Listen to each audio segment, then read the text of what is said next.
2024년 134회 올해 마지막 시험이 마무리되었습니다. 시험이 평소보다는 평이하게 출제되었습니다. 자, 그렇기 때문에 무엇보다도 경쟁력이 있는 답안이 가장 중요한 채점의 포인트가 되겠습니다. 원하는 것과 간절히 원하는 것 차이가 무엇일까요? 원하는 것은 너무도 사람들이 많기 때문에 경쟁률이 아주 치열합니다. 하지만 간절히 원하는 것은 극히 드물기 때문에 경쟁률이 매우 낮습니다. 여러분들은 과연 어느 쪽에 서 있습니까? 자, 첫 번째 약수력 출제 경향인데요. 총 4가지를 보도록 하겠습니다. 기출문제, 질문유형, 그리고 주요 공종, 그리고 합격 포인트. 먼저 기출문제는 총 13문제 중에서 9문제가 출제가 되었습니다. 그 9문제도 그렇게 높지 않은, 난이도 높지 않은 문제가 출제가 되었고요. 질문 유형에서는 요즘 기준이 대세인데 제도 기준 포함해서 6문제, 공법 5개, 현상 2개. 시험 관련 출제가 좀 안 됐습니다. 이번에 처음으로. 주요 공종에서는 총론, 그리고 마감, 강구조. 빅3죠. 네. 콘크리트가 원래 이쪽으로 들어가야 되는데 요즘은 이제 강구조가 또 대세가 되고 있습니다. 자, 총론, 마감을 일단 잘 하셔야 기술사 시험에 합격을 할 수가 있습니다. 자, 합격 포인트는 아무래도 난이도가 평이하게 나오게 되면 정의의 정확성이 가장 중요합니다. 그리고 세부 기준의 차이에 따라서 아마 점수 차이가 결정이 될 것 같습니다. 자, 이쪽을 보시면 파란색으로 되어 있는 부분이 세부 기준이에요. 기준 문제들. 그리고 빨간색으로 되어 있는 부분에 주요 공종들이 표시가 되어 있고, 기출문제의 특이점이 뭐냐면 최근에 기출된 문제들이 계속해서 출제되고 있다는 게 이게 중요합니다. 자, 130, 자, 그리고 126, 127, 122. 지금 이제 이렇게 최근에 기출된 문제들이 출제가 된다는 것은요, 이 법칙이 좀 깨지고 있다는 거예요. 보통은 4년의 기간이 좀 필요합니다. 보통 3회니까 3, 4, 12, 12회차 이내에 들어오는 문제는 통상적으로 출제를 안 합니다. 보통. 그런데 요즘은 그 법칙이 깨지고 있어요. 점점 가깝게 이렇게 다가옵니다. 지금 이제 벌써 5개가 최근에 출제된 문제가 출제가 됐습니다. 보통은 이 117회 이후 이 정도 문제들이 계속 출제가 됐었는데 요즘은 122, 3 이렇게 점점 가까워지고 있다. 이게 중요한 포인트가 되겠고요. 자, 13문제 중에서 일단 3문제를 버려야 되기 때문에 문제를 고를 때 가장 쉬운 것들은 이렇게 짧은 것들입니다. 이렇게 짧은 것들.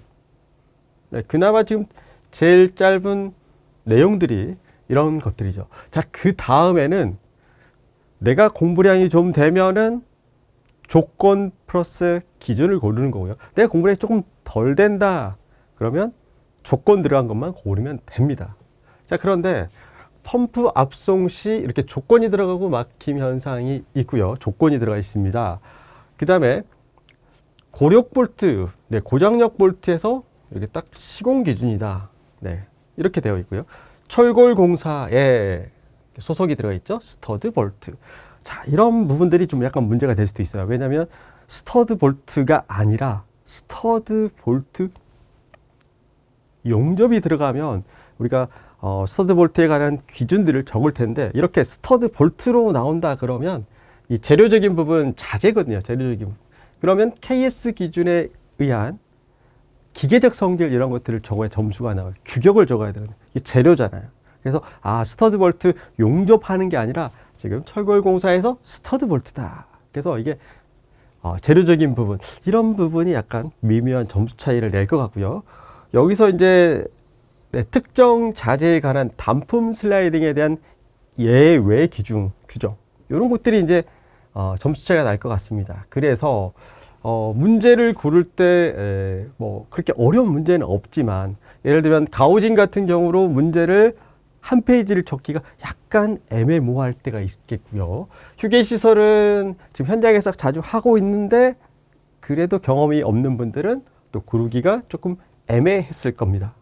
자, 계약금액 조정에서 예외 규정을 모르신 분들은 네, 피했을 겁니다.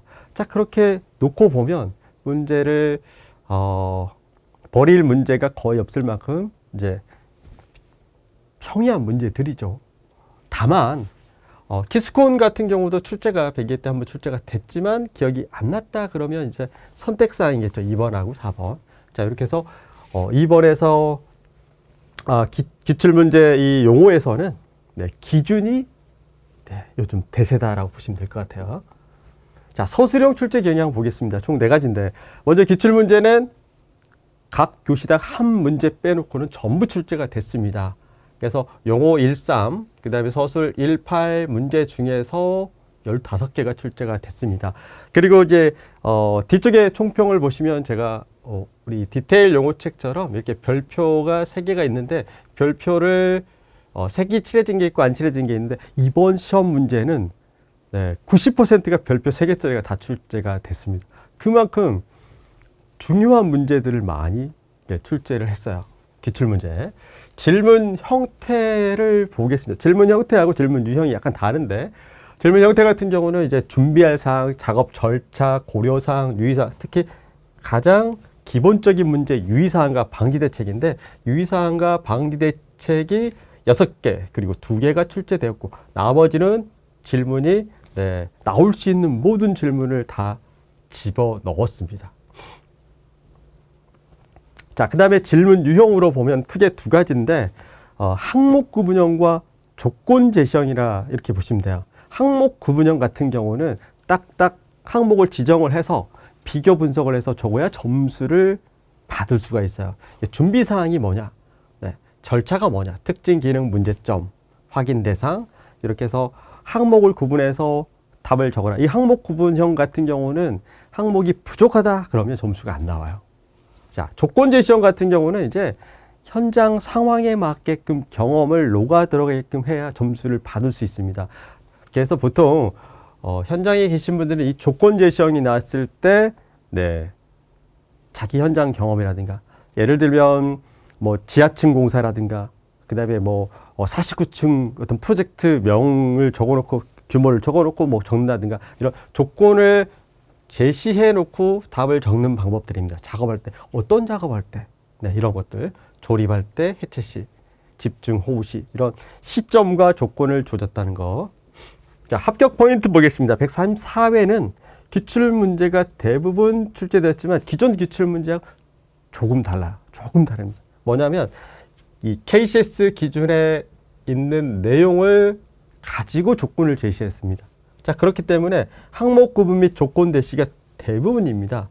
그래서 예를 들면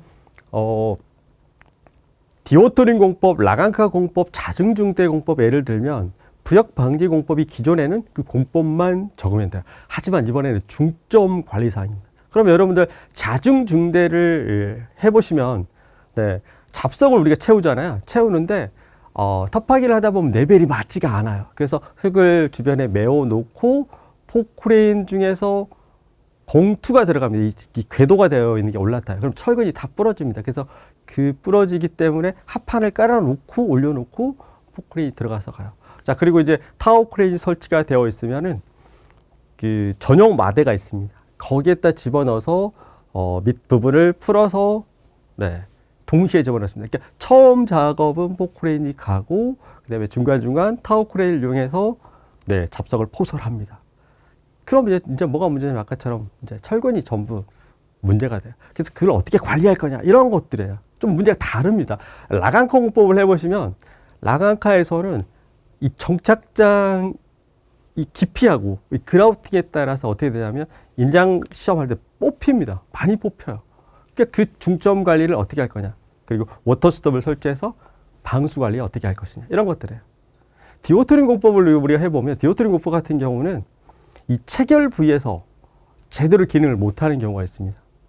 그래서 각각 중점 관리할 사항 내용을 적어야 되는데 특징 적고 그냥 그 공법 순서 대충 적으면 점수가 좀 나오지 않겠죠. 그래서 이번 시험 문제가 이렇게 항목 구분과 조건 제시가 네, 약간 다르다 좀 보시면 될 것 같아요.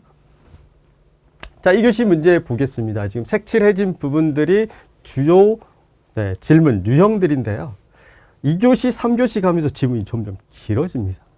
자, 그런데 119회 때도 출제됐고 이 성명 해체 같은 경우는 정말 모든 사람들이 학원에서 예상 문제였을 거고 모든 사람들이 어렵지 않았을 수도 있겠지만 기준이 많으니까 또 생각이 안 나겠죠. 그래도 학원에서 무조건 이거 주력으로 거의 갔던 문제들이기 때문에 큰 문제가 없었고 탑다운 슬래브 공법 같은 경우는 이건 매 강의 때마다 나오는 부분이죠. RC 거푸집에서 SOG, BOG, SOS 그리고 행깅 타입인데 행깅 타입은 NSTD하고 BRD를 말합니다. 그래서 총 5가지를 적어줘야 만점을 받을 수가 있죠. 서준 콘크리트에서는 문제점은 다 알고 있어요. 네, 단공 슬재단, 예, 문제점은 다 알고 있습니다. 단위 수량, 뭐 슬럼프 공기량, 그다음에 뭐 콜드 조인트, 재료 분리 다 알고 있는데 이 품질 관리 방안에서 접근 방안이 이제 3가지가 있습니다. 예를 들면 누구나 알 수 있는 통념적인 설재 배시항이 있겠고 지금 문제점이기 때문에 이 문제점별 현장 품질 관리 사항이 KCS의 기준이 딱 나와 있어요. 네, 운반할 때 기준, 온도, 재료 자체에서 제조할 때의 온도, 그리고 타설할 때의 온도, 타설 방법, 양생 방법 이렇게 항목이 딱 구분되어 있습니다. 그래서 이 KCS 기준에 의한 품질 방안으로 만약에 출제자가 채점 기준을 줬다. 그럼 여기서 점수 차이가 좀 발생을 할 수도 있을 것 같고요. 컨트롤 패스업 같은 경우는 슬라이딩 로킹 픽스드 방식 이게 아니라 캐스팅 채널하고 엠베디드 앵커 그리고 세트 앵커를 말하는 겁니다. 그래서 이중 너트 그다음에 방청 처리 제일 먼저 먹매김에 관한 내용 이런 것들을 의미하는 겁니다. 근데 이제 보통 이제 마법지 암기 슬라이딩 로킹 픽스드 이렇게 적었을 때 이게 약간 점수 차이가 많이 벌어질 수도 있겠고요. 동바리 및 거푸집에서 시공 계획서다. 이건 원래는 공정품질 원가 안전입니다. 그런데 이게 시방서에 나와 있는 부분에서는 거푸집의 종류가 다양해요. 그래서 일반 거푸집과 그다음에 특수 거푸집으로 구분이 되어 있습니다. 거기에 대한 시공 계획이고요. 동바리도 일반 강관 동바리하고 이동식 그리고 시스템 동바리에 대해서 주로 이제 강관 동바리 그리고 마지막에 시스템 동바리 사용에 관한 그런 내용들이 이제 시공 계획서에가 들어가야 된다 소리예요. 그리고 이제 용어로 출제됐죠. 122회 때 구조 안전성 확인 대상. 우리 책에서는 이제 총론 안전관리 부분에서 확인 대상이 나와 있는데 이거 정확하게 적지 못하면 점수가 없겠죠. 해체 시 유의할 사항은 존치 기간 플러스 동바리 바꿔세기 기준. 그러니까 우리 국토부에서 나와 있는 거푸집 해체 이 가이드라인이 있습니다. 작년에 나왔죠. 그래서 2교시 문제에서는 선택사항에서 그렇게 어렵지는 않지만 정말 알고 보면 감점이 없을 수 있는 문제가 이거군요. 그렇게 어렵지 않은 문제였었고 다만 제가 봤을 때는 이 3번 그리고 4번 문제에서 조금 편차가 좀 심하게 날 것 같고요. 5번 문제에서는 감점을 당하신 분이 상당히 많을 거예요. 이거 조립시 유의할 사항에서 전혀 엉뚱한 내용을 적은 경우가 제가 볼 때 있을 것 같고요. 자, 3교시 보겠습니다. 3교시 지문이 길어요. 아주 깁니다. 뭐 이거는 기본적인 문제인데 매회 출제가 되고 있습니다. 내년에만 아마 또 쉬었다 또 출제가 되겠죠. 자, 2번 문제가 이제 어차피 3번 문제는 이거는 다 알고 있어요. 공사 현장 설치, 공사, 정밀도 관리 이거는 다 알고 있고 지난 시험에도 나왔습니다. 그리고 학원에서도 중점으로 이 세우기 기준은 너무도 많이 했습니다. 근데 이 공장 제작에서는 정밀도 관리가 나온다는 건 인스펙션에서 유관 검사 그리고 절단 검사 커팅 그리고 페인팅에 관한 내용이거든요. 그 품질 관리 이 정밀도 관리 기준에 대해서 제작 기준과 그다음에 제작에서 페인팅도 당연히 제작도 정밀 기준이 들어갑니다. 그래서 이게 그 부분에서 약간 선택을 못했을 가능성이 높고 이번 문제에서는 다른 게 문제가 된 게 아니라 이 준공된 건물이기 때문에 네, 구조안전 성능 검사를 해야 돼요. 이게 포인트입니다. 그러니까 우리가 말하는 표충주 관광필시단 이렇게 해서 답을 적는 그런 문제가 아니라 준공된 다음에 균열이 발생됐다. 그러니까 준공 후에 추가적으로 이제 계속해서 벌어지는 일들입니다. 그렇다 보니까 그 위에 차량이 계속해서 통행이 되면서 발생되는 그런 부분이라든가 원래부터 균열이 됐었는데 이렇게 진행되는 균열이라든가 이런 부분들이죠. 품질 검사 방법도 다양하죠. 제일 먼저는 당연히 유관 검사. 원래는 이 품질 검사하실 때 표본 조사하고 이런 내용들이 나가야 되는데 지금은 준공된 건물에서 보수봉을 한 다음이기 때문에 그 한 다음이기 때문에 보수봉 상태 점검이에요. 상태 점검.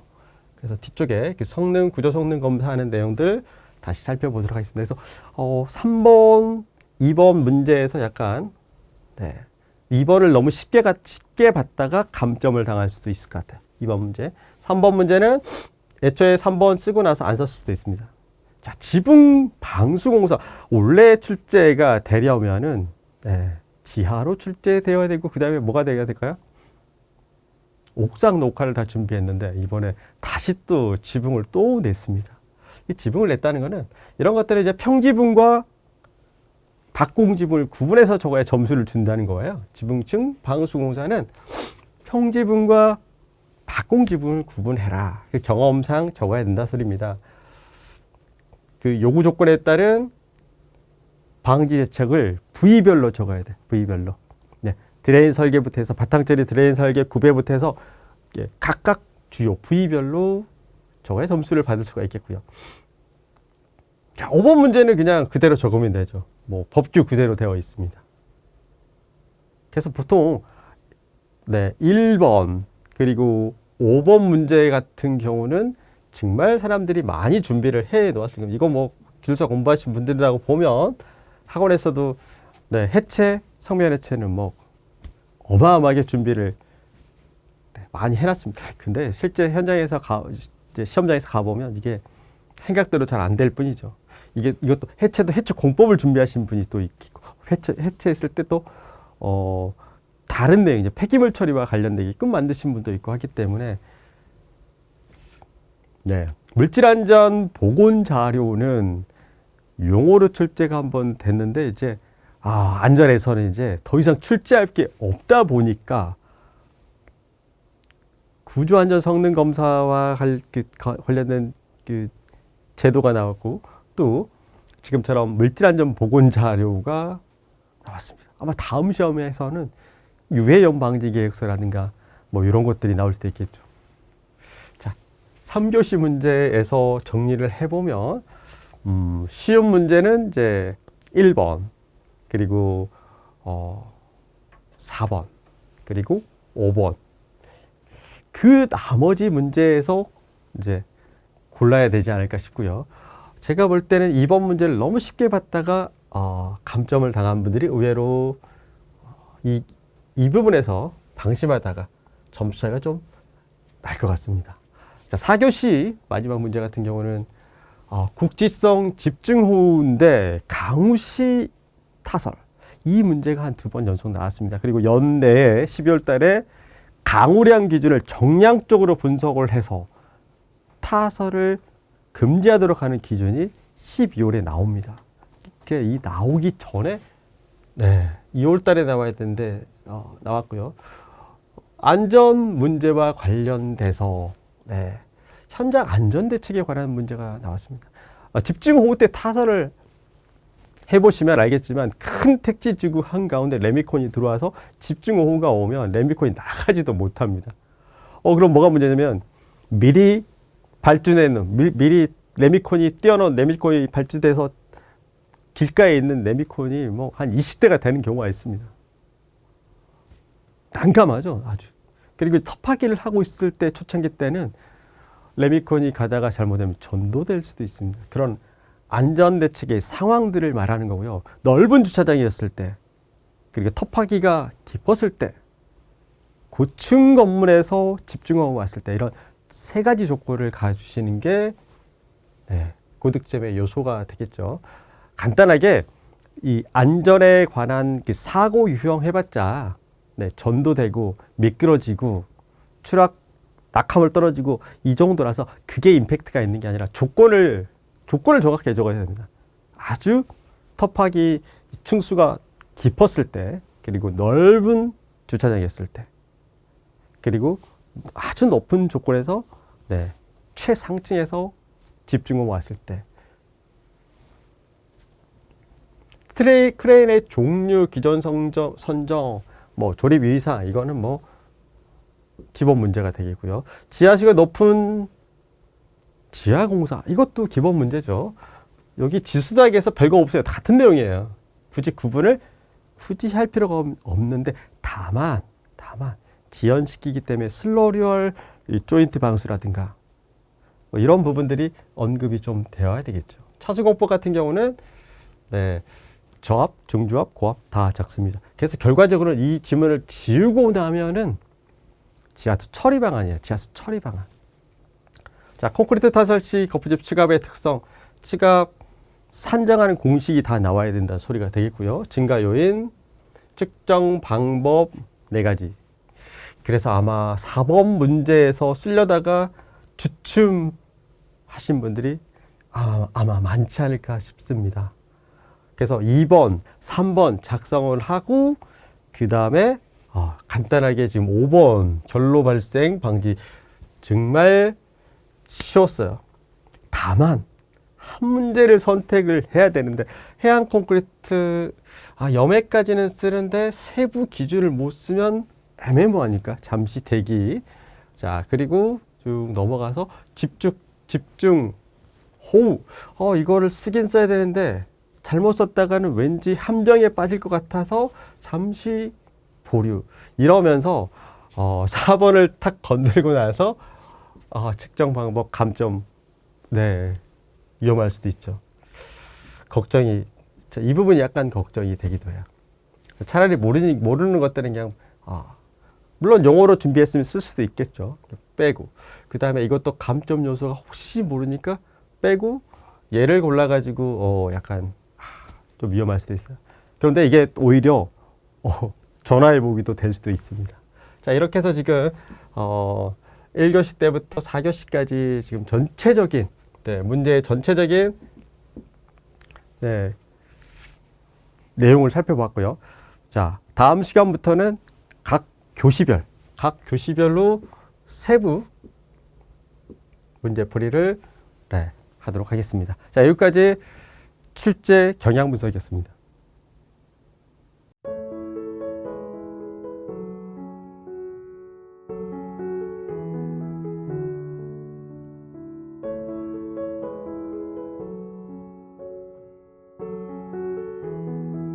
(1교시) 문제풀이입니다. 자, 여기 보시면 중요도가 표시되어 있는데 디테일 용어책에서 별표가 진한 별표, 그 다음에 별표가 비어있는 별표가 있습니다. 이번 시험 문제는 별표 진한 게 3개가 가장 많이 출제가 되었고요. 디테일 용어책 그대로 표시를 했습니다. 자, 이쪽에서는 용어책 1000개 중에서 334번 용어가 출제되었다. 서술 문제도 이렇게 표시를 해 놓았으니까요. 해설을 듣고 세부 내용을 살펴보시면 시험 문제가 이제 디테일 용어책에서 거의 똑같이 출제가 되고 있구나 느끼실 수 있을 것입니다. 자, 뒤쪽에 보시면은 이번 시험 문제의 핵심은 첫 번째는 장비 종류가 되겠고요. 두 번째는 압송관이 되겠습니다. 압송관. 자, 그 다음에 상부로 압송하는 상향 압송과 하부로 압송하는 하향 압송이 있겠죠. 자, 그리고 수평으로 아주 길었을 때 압송이 있습니다. 그래서 압송 형태별로 구분을 한 다음에 서중기 압송과 한중기 압송으로 구분을 해서 이 막힘 현상을 헤쳐 나가시면 되겠습니다. 여기에 이제 발생 원인이 나와 있고 그 다음에 대처 방안인데 원인과 대처 방안을 정해진 한 페이지에 쓰기가 힘들기 때문에 이번 문제 같은 경우는 좀 더 좋은 점수를 받으려면 한 페이지 반 이상을 쓰는 게 좀 더 효과적인 그런 방법일 것 같습니다. 쓸 게 상당히 많죠. 자, 앞쪽에 보시면은 대제목은 한 페이지로 했을 때 총 4개가 나올 수가 있는데 플러그 현상 발생 메커니즘에서 배관 압력 분포도를 그릴 수가 있겠고 또는 막힘 현상 징후를 표현할 수도 있습니다. 아니면 방금 뒤쪽에 나와 있는 전체 배관 흐름도를 그대로 그리는 방법이 있겠습니다.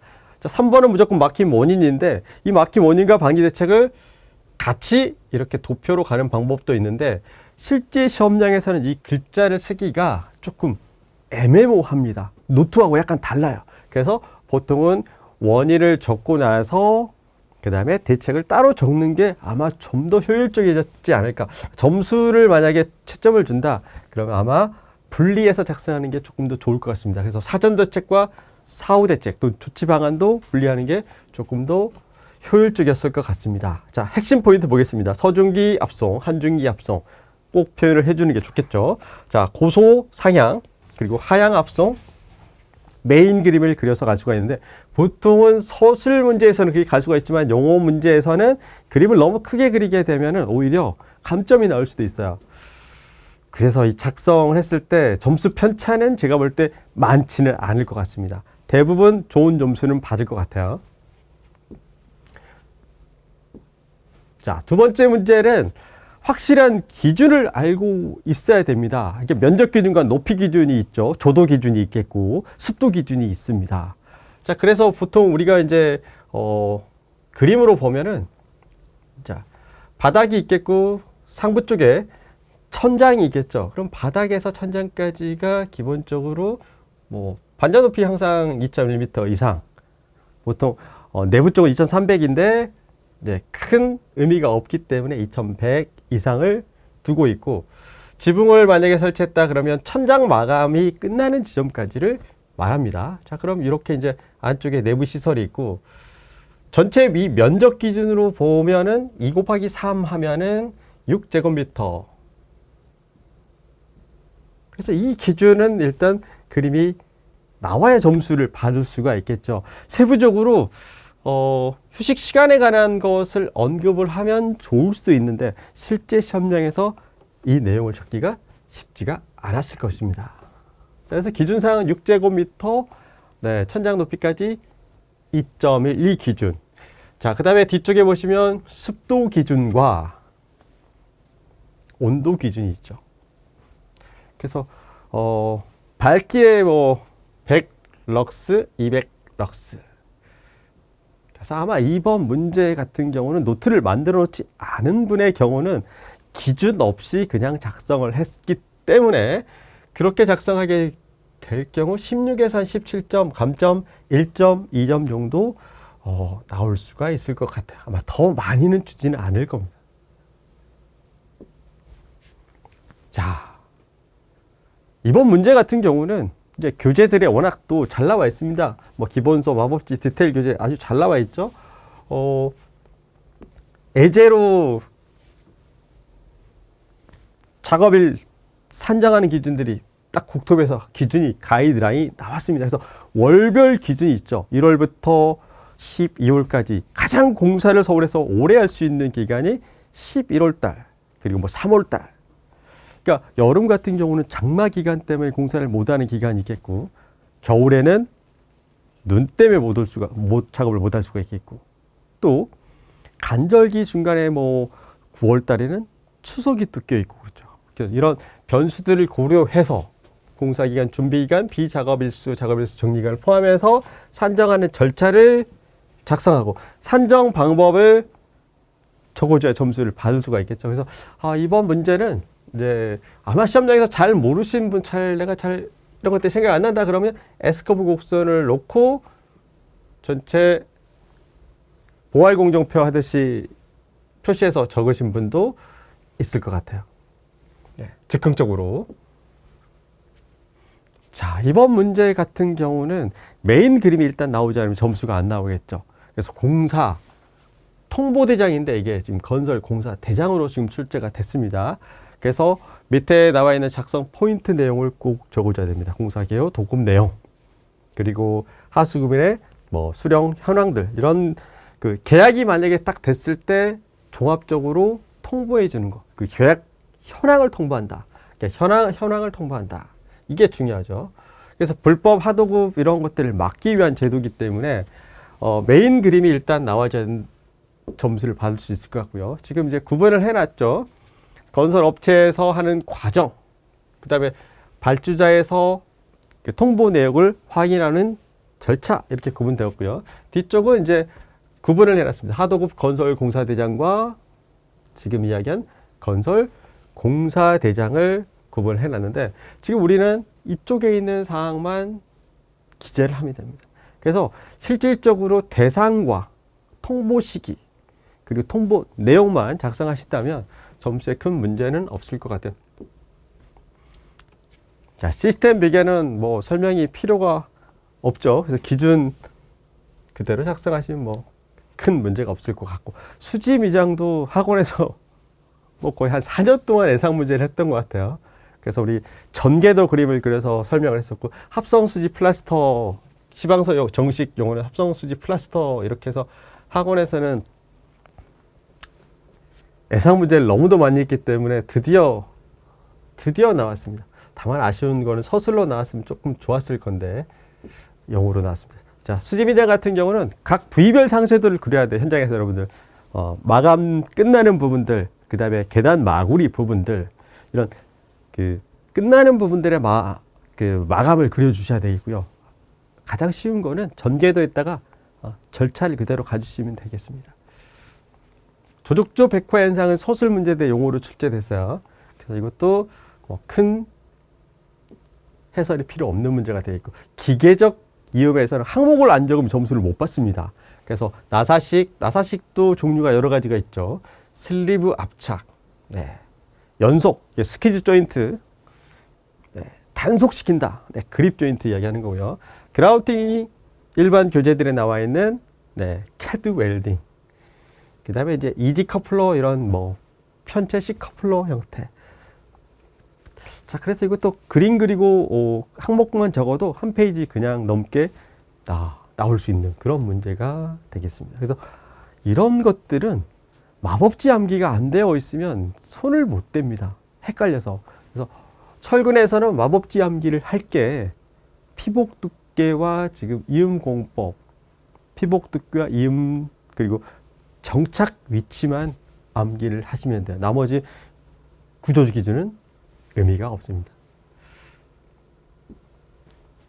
자, 고장력 볼트인데 고력 볼트네요. 고력 볼트 시공 기준. 자, 이거는 서술 문제로 출제되는데 용어로 출제되어서 절제를 해서 써야 될 것 같아요. 서술 문제 준비를 했기 때문에. 그래서 항목별로 그대로 적어주시면 큰 어려움이 없겠습니다. TS 볼트까지 적어주셔야 돼요. 그래서 제가 볼 때 이런 거 같은 경우는 알면서도 한 페이지에 함축하기가 조금 애매모호합니다. 전체를 다 적기가. 그럴 때는 알면서도 안 적는 거예요. 자, 가우징 같은 경우는 우리가 그루브 웰딩에서 우리가 기본적으로 개선을 하잖아요. 그럼 이제 여기가 이제 개선 깊이가 됩니다. 여기까지가.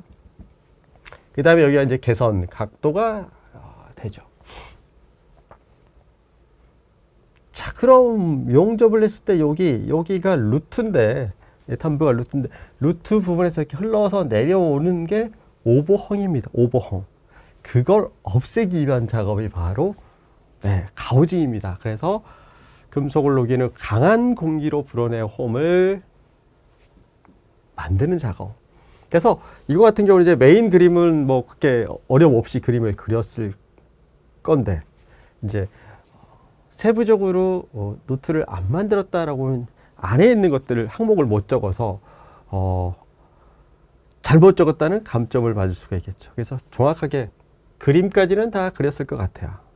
자, 이게 이번 시험에 또 가장 또 변화가 될 수 있는 합격의 문제가 되겠습니다. 스터드 웰딩이 아니라 스터드 볼트다라고 했습니다. 그러면 자재에 관한 내용이에요. 그러니까 다시 말하면 재료에 관한 내용이 되겠고, 설치를 했으니까 부재에 관한 내용이 됩니다. 부재.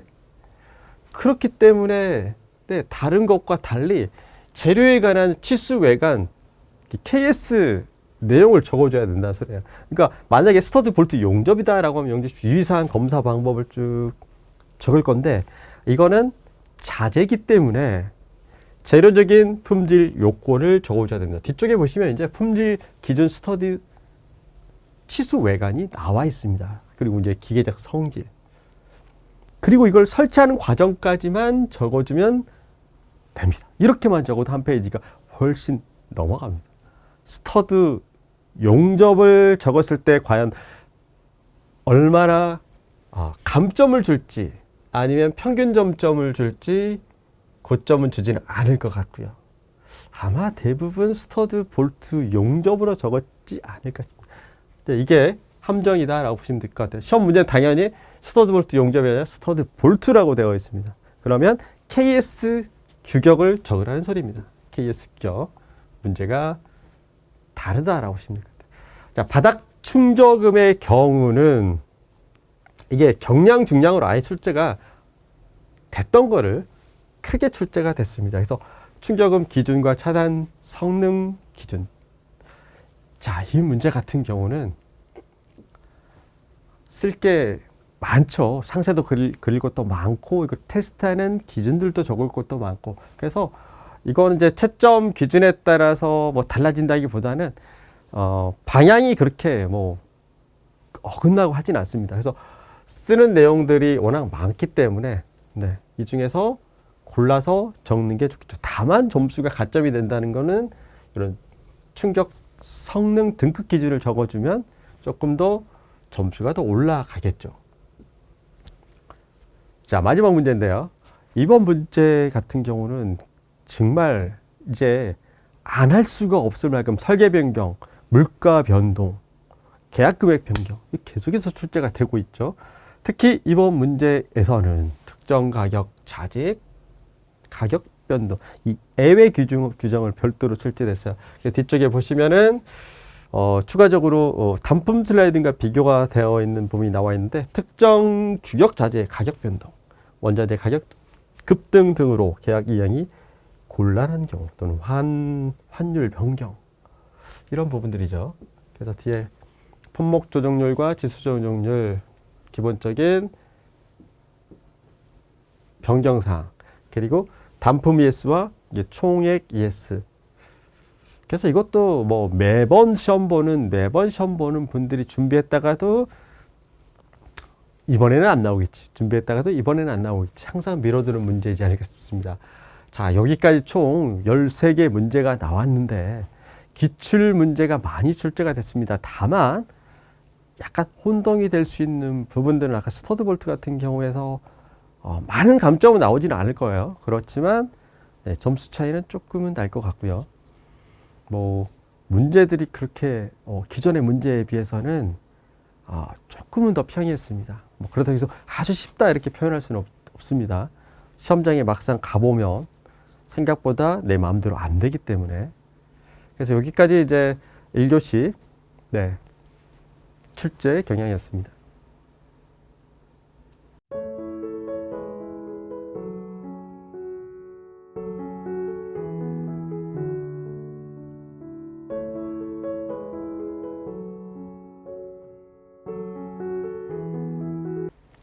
이 교시 문제풀이입니다. 문제 1번 성면 해체 제거 작업 전 준비사항, 작업 절차, 작업 시 유의사항에 대하여 설명하시오. 이번 문제는 지문을 그대로 잘 읽어줘야 돼요. 준비사항이니까 작업할 때 개인 보호구하고 위생 도구들 그리고 경고 표지판 설치 등 이런 순차적인 준비 내용에 대한 내용과 작업을 하는 절차에 대해서 처음에 흩날리지 않아야 되기 때문에 어떤 거 먼저 해야 되는가 이거예요. 그 절차를 정확하게 적어주라는 겁니다. 자, 끝으로 이제 작업 시 유의할 사항 같은 경우는 제거 작업할 때 유의할 사항을 말합니다. 그래서 제거 작업 시 유의할 사항. 그래서 이 문제 같은 경우는 항상 서술 그리고 해체 문제와 더불어서 폐기물과 같이 통합해서 나올 수 있는 그런 문제입니다. 출제가 여러 차례 출제가 됐었습니다. 자, 두 번째 문제의 경우는 이건 뭐 슬래브를 그대로 이용한다. 볼을 그대로 슬랩에다 흙에다 올려놓는다. 그리고 서포트를 올려놓는다. 서포트를 지지하지 않고 와이어를 사용해서 난 서포트 시스템으로 가겠다. 브라켓을 걸고 가겠다. 그래서 이게 공법별로 그대로 작성만 하면 어찌 보면 뭐 2교시 문제 중에서 가장 쉬운 문제 중에 하나였습니다. 그래서 공법별로 그대로 적으면 문제가 없을 것 같고요. 부상 방지 이번 문제 같은 경우가 점수 차이를 좀 더 낼 수가 있겠습니다. 그래서 각각 공법 특징은 어렵지가 않죠. 다만 중점 관리할 사항, 중점 관리할 대책이 중요합니다. 근데 중점 관리할 대책 중에서 우리가 하는 것들이 중요합니다. 나간커 공법 LH에서 많이 하죠. 자중중대 공법도 많이 합니다. 자, 마이크로 파일도 많이 하죠. 자, 디워터링 공법 많이 합니다. 주요 이 4개의 공법을 가지고 가는데, 자, 마이크로 파일은 안 적어도 돼요. 가장 중요한 라간카 자중중대 디워터링을 놓고 중점 대책을 적어주시면 돼요. 이때 라간카 공법 같은 경우는 우리가 집안이 이렇게 있었을 때 천공 위치를 먼저 잡아줍니다. 그러면 이제 뭘 하냐면 물이 너무 많이 솟구쳐 올라오니까 주변에 배수로를 파고 그 다음에 여기까지 버림을 쳐줘요, 보통. 그럼 이렇게만 가도 안에 흙이 너무 많이 올라와서 난장판이 되니까 중간에다가도 여기 골을 이렇게 파서 트렌치를 만들어 주기도 합니다. 이렇게. 제가 할 때는 이제 큰 현장에서는 이렇게 안 하고, 작은 데 같은 경우는 이게 흙이 너무 이렇게 빠져나갈 데가 없으니까 이렇게 해서 밀어 넣어서 흙을 빼기도 했는데요. 이때 중요한 게 뭐냐면, 가장 중요한 건 지하 수위가 높은 곳. 그러니까 주변에 이제 이렇게 뭐 흙막이를 했다라고 보면 주변에 여기가 이제 강들이 있다든가 해서 물이 엄청나게 수압이 많다라는 겁니다. 그러면 이 라간카에서 가장 중점 관리를 해야 될, 아무래도 천공의 깊이가 중요하겠죠, 당연히. 왜? 정착장이 관리가 돼야지 정착을 하고 당겼을 때 뽑히지가 않습니다. 근데 이게 정착장이 제대로 관리가 안 되면 어떻게 될까요? 나중에 기초 콘크리트 타설하고 인장 시험할 때 뽑힙니다. 적어도 20번 중에 2번 정도 뽑혀요. 10% 정도는 해보면 뽑혀버립니다. 그래서 이번 문제의 경우는 뭐냐면요. 자, 중점 관리할 사항이다. 그러면 각 공법별로 지금 어떤 것이 가장 부력을 방지하는 핵심의 원리냐, 그걸 관리하라는 소리입니다. 자중중대의 경우는요, 우리가 이제 뭐 이렇게 터파기가 되어 있는 상태에서 기초가 타설이 되어 있고, 그 다음에 이제 피트 측을 보통 이렇게 타설을 해요. 피트를 하나 더 만든다. 그러면 끊어서 타설을 하죠. 1.5m 정도. 그러면 여기에 철근이 이렇게 나와 있습니다. 이렇게 한 바퀴씩 이렇게 구멍이 뻥뻥뻥 뚫어져 있겠죠. 옹벽이 되어 있으면 이 옹벽 사이가 구멍이 전부 나 있죠. 이 안에다가 뭘 잡석을 집어넣었다는 거죠. 그러면 옆에 다른 쪽 실도 전부 구멍이 파졌다는 소리예요. 그래서 이거를 그대로 뭘로 하냐면, 우리 타워 크레인으로 보면 이 들어서 마대자루를 달고 이 마대자루에다가 흙을 큰 일반 마대가 아닙니다. 거기다 집어넣고 여기다가 잡석을 포설하는 경우가 있고요. 그 다음에 여기를 대매우기를 먼저 높이를 맞춰줍니다. 그리고 철근이 나와 있으니까 이 철근을 굽혀요. 그럼 이제 여기를 뭘로 깔까요? 여기다가 합판을 깔아 놓습니다. 포크레인 공투 궤도가 올라가야 되니까. 그래서 그걸 여기다 올려놓고 채웁니다. 그러면 철근이 어떻게 될까요? 전부 부서집니다. 그래서 자중중대에서 중점 관리는 2가지 측면이에요. 작업을 하는 과정에서의 철근, 잡석 포설할 때 철근 관리 어떻게 할 것인가. 2번째는 잡석의 품질이 중요하죠. 아무래도 잡석의 품질. 비중이 좀 많이 나가고, 그러니까 규격이 너무 크면 어떻게 될까요? 좋지가 않습니다. 그래서 잡석의 품질 규격이 중점 관리입니다. 작업과 자재죠. 자, 그 다음에 이제 현장에서 디오토링을 한다. 디오토링 공법 종류가 여러 가지죠. 뭐 드레인 매트도 있고, 뭐 PDD도 있고. 드레인 뭐 듀얼 챔버 공법도 있고 이런 것들의 가장 중요한 것들은 뭐냐면 접속 부분이에요. 접속 부분. 집수관의 접속 부분.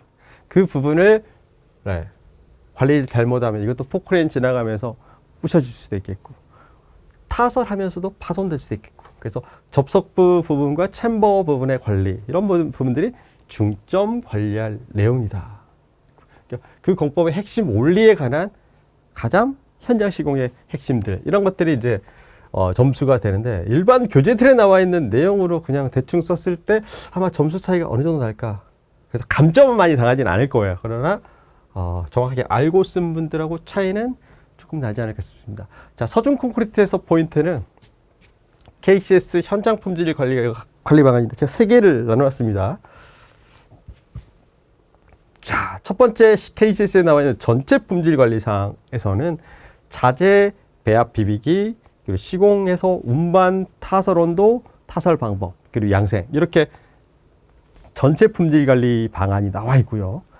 문제점에 대한 전체 품질 관리 방안은 뒤쪽에 여기 나와 있는 그 KCS 현장 품질 관리에 각각 그 문제점별로 온도 기준으로 놓고 그러니까 그 슬럼프가 저하되고 공기량이 저하가 되고 이런 부분들 시간 관리를 어떻게 할 것인가 온도 관리를 어떻게 할 것인가 그렇게 해서 품질 관리로 나와 있는 파트가 있어요.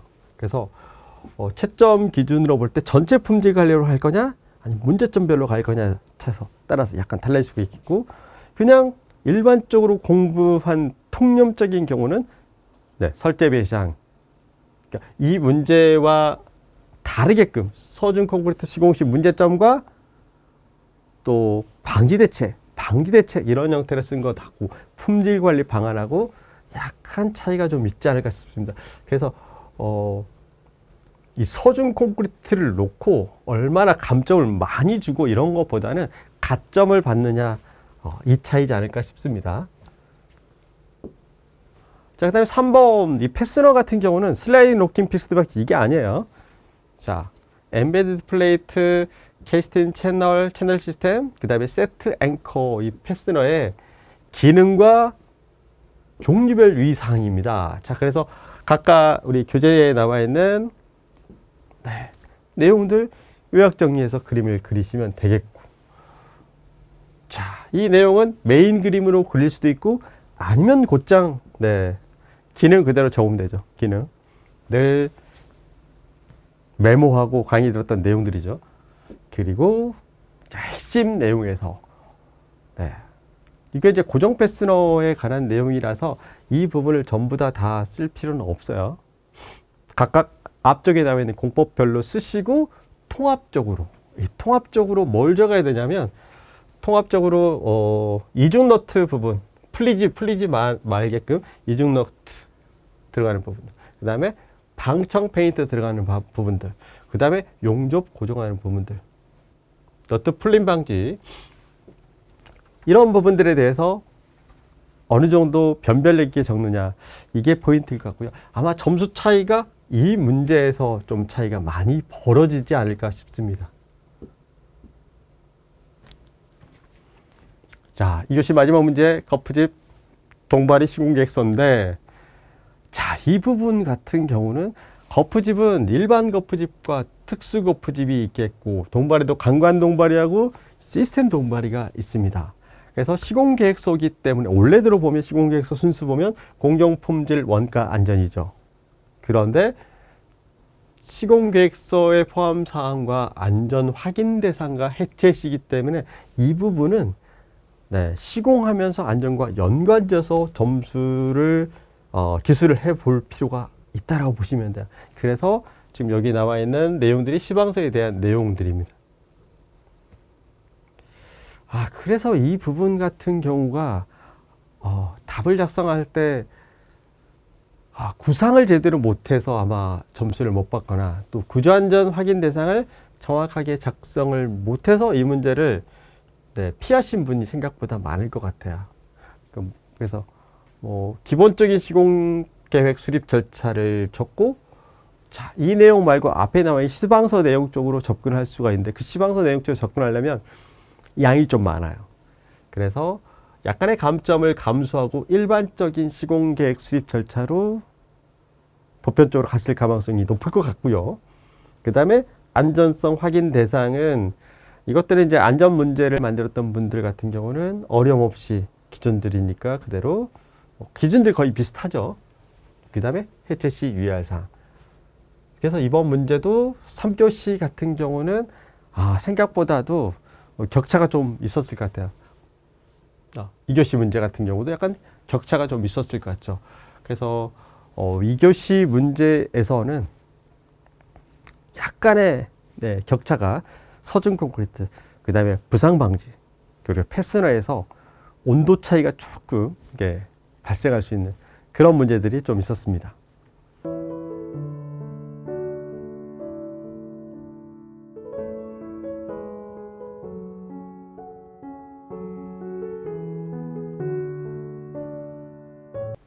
네, 3교시 문제입니다. 자, 문제 1번 기성 콘크리트 말뚝 시공 시 말뚝 파손 원인 및 대체. 자, 강관이 아니라 기성 콘크리트입니다. 기성 콘크리트. 두부 파손이 아니라 전체 말뚝입니다. 자, 방지 대책이 아니라 대책이다라고 보시면 돼요. 자, 그렇기 때문에 말뚝의 파손 형태가 나와야 돼요. 이게 포인트가 되겠고요. 방지 대책이 아니기 때문에 추가적으로 조치 사항까지 출제가 기술을 하는 게 좋겠습니다.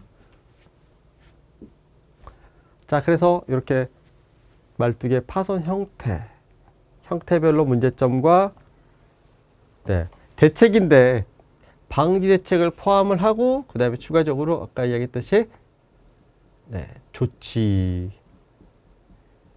이런 부분들이 언급이 되어야 점수가 더 받을 수 있을 것 같습니다.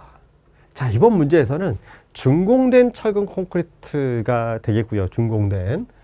자, 그리고 보강을 한 다음에 품질 검사 방법입니다. 준공된 구조물이다라는 거는 사용성에 관한 언급을 한다라는 거죠. 사용성. 자, 그 다음에 보수 보강을 하고 나서 검사이기 때문에 원래는 이제 보강하기 전에 보강을 하는 과정상 준비상에서는 표본 검사, 유관 검사 이런 것들을 전부 다 하는데 준공이 다 되고 나서 보강한 다음에 품질 검사다. 이게 보강을 다 해놓고 나서 검사하는 겁니다. 그래서 이럴 때는 뭐 비파괴 검사 위주로 작성이 돼야 되겠고 그 다음에 당연히 거기서도 표본 보면서 가야 되겠죠. 유관 검사, 비파괴 검사. 대표적으로 이제 크랙 게이지 그리고 초음파 탐상기를 놓고 봅니다. 그래서 이 문제는 준공 후 균열이기 때문에 정밀 안전 진단에 해당이 된다. 정밀 안전에 해당된다. 구조 계산서, 구조 안전 성능 평가서 자료 분석에 관한 내용이 필수다라고 보시면 되겠습니다. 그래서 이제 지금 여기 나와 있는 부분들 같은 경우는 보수 전에 관한 내용이 포함이 되어 있어요. 보수 전에 의한 내용이 포함이 되어 있습니다. 하지만 보수 후에도 이 내용이 같이 포함된다라고 보시면 될 것 같아요. 지금 측정 장비가 나와 있습니다. 자, 3교시 3번 문제. 3교시가 조금 생각보다는 어려웠어요. 우리가 말하는 여기 현장 세우기 검사 기준들은 다 준비가 되어 있고 공장 제작에서 원자재 검사를 하다 보니까 길이 검사, 그 다음에 크기 검사, 두께 검사, 커팅 검사, 절단 검사, 그리고 가공된 검사를 하는 겁니다. 스칼롭, 메탈 터치, 펀칭, 드릴링, 뭐 그루브, 각도, 그 다음에 페인팅까지 같이 포함된 게 공장 제작의 정밀도 기준이 된다라고 보시면 돼요. 이번 문제들이 3번 교시가 좀 어려웠죠. 자, 이거는 이제 지붕수 공사 시 고려할 사항은 지금 나와 있는 요구 성능에 관한 내용으로 접근이 됩니다. 다만 박공 지붕과 평 지붕에 관한 상세도가 나와줘야 됩니다. 그래서 이 세 가지 요소가 나오지 않으면 뭐 점수 자체가 없을 거예요. 지붕층에서는. 그래서 상세도 부위별 접근, 그리고 지붕의 형태, 부위별로 세부 요소가 나와야 점수가 조금 떨어지지 않을 겁니다. 그래서 누수 원인도 있고, 그 다음에 드레인 설계 부분도 있고, 그 다음에 지붕의 형태도 있습니다. 그래서 각 페이지를 참조하시면 되겠고요. 지금 나와 있는 게 이제 전체 기본 내용이죠. 바탕, 드레인, 모서리, 파라펫, 누름축, 각 세부 항목들에 관한 기준들, 뭐 이 정도는 작성을 또 해주셔야 될 것 같습니다. 자, 해체, 성면 해체와 마찬가지로 신고 허가 대상 절차입니다. 항상 이 절차에 관해서 정확하게 적지 못하면 뭐 점수를 못 받죠. 그래서 항목별로 해체 공사는 해체 공법이냐 아니면 해체 절차 그리고 고려할 사항이냐 이렇게 딱 정해져 있기 때문에 지금 문제 같은 경우는 절차를 이렇게 해체 신고 절차, 허가 절차까지 이렇게 구분해서 작성을 복잡하게 할 필요 없이 간단하게 과정 설명만 가주시면 되겠습니다. 6번 문제 같은 경우도 기준이 나와서 이 기준을 적지 못하면 점수를 못 받죠. 이게 용어로 나왔으면 크게 문제 없이 작성을 했을 텐데 너무 많이 물어봤어요. 이게 구성, 그리고 교육 시기 및 내용 방법, 그리고 작업 공정별 관리 어려움. 이런 거 같은 경우는 현장에서 늘 보기 때문에 작성이 되겠고, 교육 시기도 타이밍별로 그냥 간단하게 적으면 되겠습니다. 다만 이걸 세 페이지를 작성을 하려다 보니까 아마 선택을 많이 못했을 것 같아요. 자, 4교시인데 3교시까지 일단 이렇게 해서 문제 정리를 하면요. 3교시가 지문도 좀 가장 길고 기준도 많고 뭐 감점 요소보다는 아예 작성을 하기가 조금 어렵다. 차라리 감점이 나오는 게 나을지 아니면 너도 못 쓰고 나도 못 쓰고 이런 게 나을지, 그 당락을 결정할 교시는 항상 1교시지만 그래도 서술 문제에서 이번에 보면 3교시 부분이 점수 차이가 조금 더 날 것 같습니다.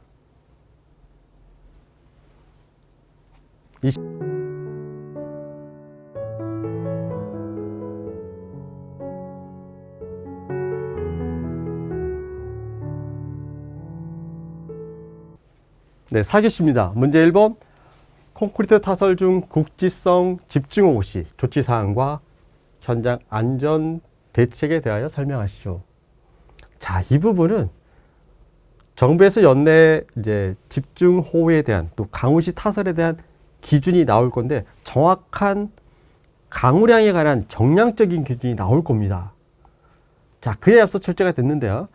자, 항목을 정확하게 보시면 타설 계획서를 작성해서 책임 기술자 승인 후 진행이다. 이건 뭐냐면 정상적으로 타설을 하다가 갑자기 일기예보에 없던 뭐 물폭탄이 내리기 시작한다. 그럼 중단을 해야 되는데 어느 시점에서 중단을 할 것이며 어느 부위에서 할 것인가, 또 이후에 재개를 할 것인가 말 것인가, 이걸 승인 후 진행한다. 두 번째는 상시구비를 해라라는 거죠. 상시구비. 운반 계획도 중요합니다. 왜냐하면 차 안에 물이 또 들어갈 수도 있잖아요. 자, 그리고 이 운반 계획이 왜 중요하냐면 큰 택지지구 같은 경우 포장이 되어 있지 않은 상태입니다. 그럼 레미콘이 들어왔는데 해필이면 우리 단지가 가장 끝 단지다, 안쪽이다. 그러면 차가 들어오다가 나중에 집중호우가 되면 어떻게 될까요? 레미콘이 흙더미에서 나오지를 못합니다. 나오지 못하는 것까지 좋은데 터파기 하는 곳이 있으면 미끌려서서 대형 사고가 일어납니다. 근데 실제로 36대까지 이 단지 안에 막 쌓여가지고 있었던 적도 있습니다. 그래서 운반 계획에 관한 내용들, 압축 강도 테스트는 당연히 사후 조치 때 당연히 해야 되겠고, 표면 마무리, 이음은 어디에다 해야 될 것인가, 어느 부위에다 할 것인가, 이음 시기는 어디에다 둘 것인가, 사후 조치, 그리고 현장 안전관리 대책은 당연히 상황별 조건별로 가야 되는데 이게 40층 이상 고층 건물 타설할 때 집중호우가 왔다. 근데 지하 5층, 6층 공사를 할 때 집중호우가 왔다. 또 아주 넓은 주차장을 했을 때 집중 호우가 왔다. 이 프로젝트 종류 상황별로 다르겠죠. 그런 것들을 특화로 했을 때 점수가 높겠습니다.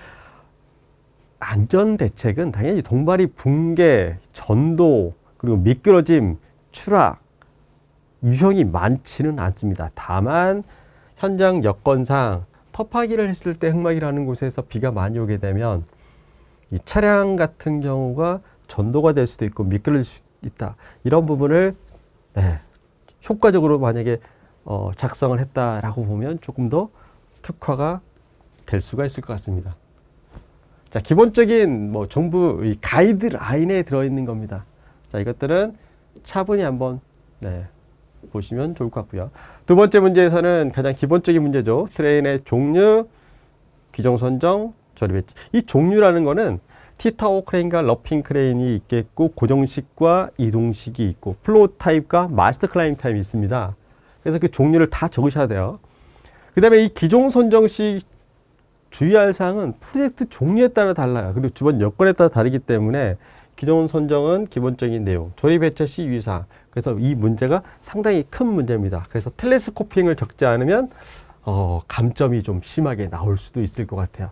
이건 이제 KCS에 나와 있는 기본 기준이 되겠고 텔레스코핑에 관한 기본 기준, 기종 선정 요소가 상당히 많습니다. 왜냐하면 기종 선정은 높이, 넓이, 그 다음에 프로젝트 종류에 따라서 봉수 이런 모든 것들이 들어가기 때문에 현장 내 상황에 따라서 달라질 수가 있겠죠. 그래서 아주 큰 문제 중에 하나입니다. 자, 3번 문제의 포인트. 배수공법 종류 당연히 적어야 되겠죠. 자연 배수, 강제 배수 당연히 적어야 되겠죠. 차수공법 종류 당연히 적어야 되겠죠. 저압, 중저압, 고압 당연히 적어야 되겠죠. 그래서 지금 문제는 크게 보면 지하수 처리 방안에 관한 문제입니다. 그래서 투수계수, 지하수의 측정, 계측 관리를 적지 않으면 좋은 점수 받을 수가 없겠죠. 자, 4번. 자, 여기서 치갑의 특성이 포인트가 되겠고 방법은 모르면 점수를 아예 못 받는 거고 증가 요인은 다 아는 내용이고. 자, 그래서 치갑의 특성을 어떻게 적었느냐 이거죠. 그러니까 이 문제는 모르는 사람이 없습니다. 그래서 어떤 사람은 이걸 치갑의 특성으로 적은 사람이 있을 거고요. 우리 시방서에 나와 있는 치갑의 특성은 거푸집에 작용하는 치갑에 대한 이 내용입니다. 치갑이 재료에 따라서 배합에 따라서 타수 속도, 높이, 다짐 방법에 따라서 어떠한 특성이 있다. 이 내용을 적어야 된다고. 그리고 그 내용에 따라서 일반 콘크리트 그리고 벽체 치갑 타살 속도에 따라서 밑에 슬리폼 이거 빼고요. 여기까지. 이게 치갑의 특성이고 가장 핵심은 이 내용입니다. 이 내용 항목별로만 적었으면 큰 문제가 없는데 아마 이 내용을 적으신 분은 몇 명 없을 거예요. 그래서 채점을 했을 때 저게 노트에 있다 없나 이 차이도 차이가 좀 있을 것 같아요. 대부분 제가 볼 때 이걸로 이거를 특성으로 생각하고 적었을 확률이 높아요. 다만 얘를 적고 나서 이 다음 얘를 적었다라고 하면 큰 어려움 없이 감점 없이 갈 것 같아요. 치갑 측정 방법 4가지. 자, 그 다음에 공동주택 결로 원인 방지 대책 사용상 유의사항. 여기까지는 쉬워요. 방지 대책까지는 큰 문제가 없는데 사용상 유의사항이다. 시공상 유의사항이다.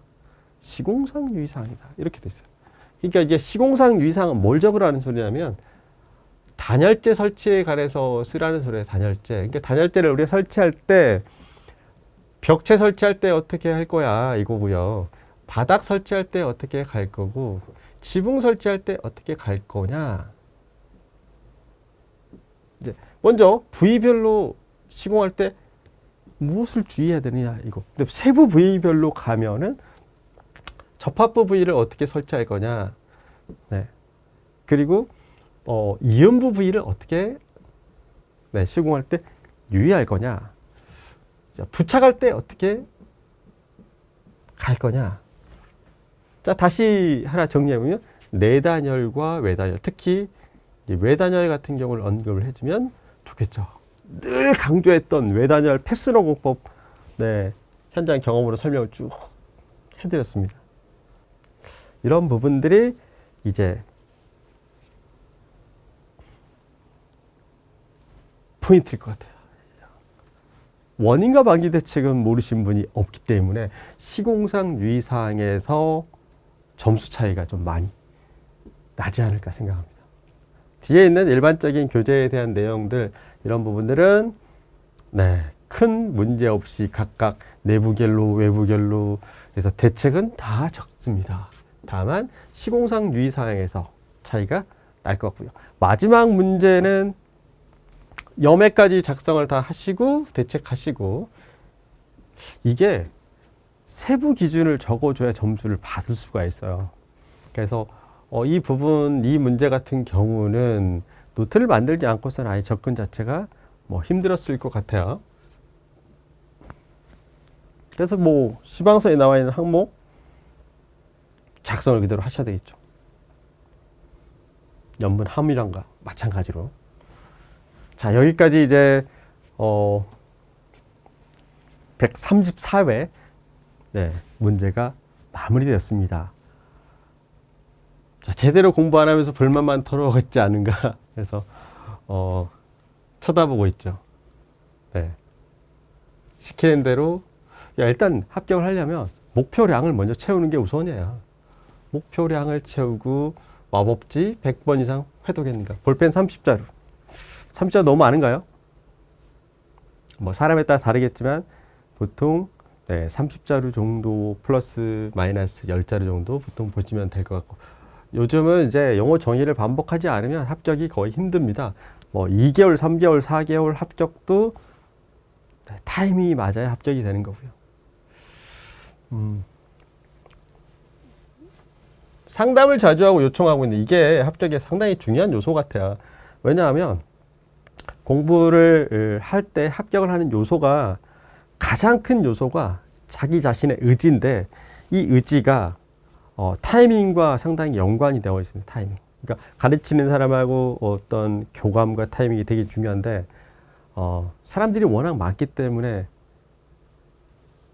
스스로 어떤 관심 표명이든지 물어보든지 대화든지 하시는 분들이 합격을 좀 많이 하시는 것 같아요. 그래서 보니까 상담을 할 때도 타이밍이 맞아야 됩니다.